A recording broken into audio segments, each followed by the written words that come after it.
В этом году на стране отмечается 60-летие полета первого человека в космос.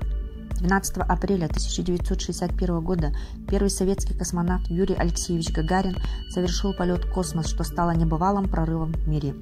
Этот день является олицетворением начала новой космической эры человечества. Знаменательно то, что и наши земляки-нюрбинцы внесли свой вклад в освоение и развитие космонавтики. Наши якутские, простые нюрбинские парни своим талантом, умом расширили горизонты космоса и ракетостроения, и среди них отдельной строкой стоит имя Александра Григорьевича Тимофеева. Сегодня мало кто знает, что при 108-минутном полете первого человека в космос примерно на 10 минут пропали позывные Гагарина со всех эфиров.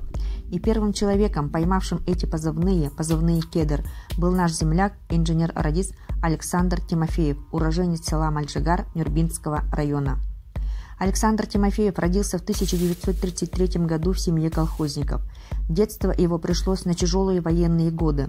Десятилетний Саша летом работал в колхозе, был командиром бригады школьников. В редких перерывах зачитывал колхозникам сводки с фронта, который всегда заканчивал словами «Мы обязательно победим». С детства славился своей ответственностью, быстрым умом и сметливостью, был заядлым охотником.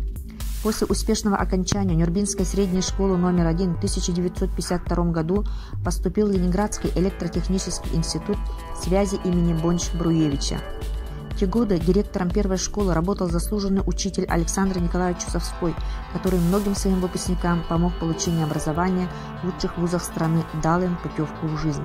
Дал такую путевку Александр Николаевич Чусовской и Саше Тимофееву.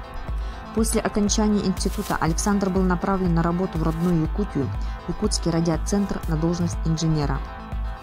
12 апреля 1961 года Александру Тимофееву, в то время молодому инженеру-радисту, первым во всем мире удалось поймать пропавшие позывные Юрия Гагарина, что говорит о его высоком профессионализме.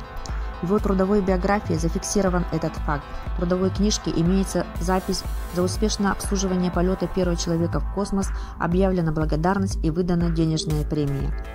В 1965 году Тимофеев был награжден нагрудным знаком «Почетный радист СССР». Короткая, но яркая жизнь Александра Григорьевича Тимофеева будет всегда примером для подрастающего поколения якутян.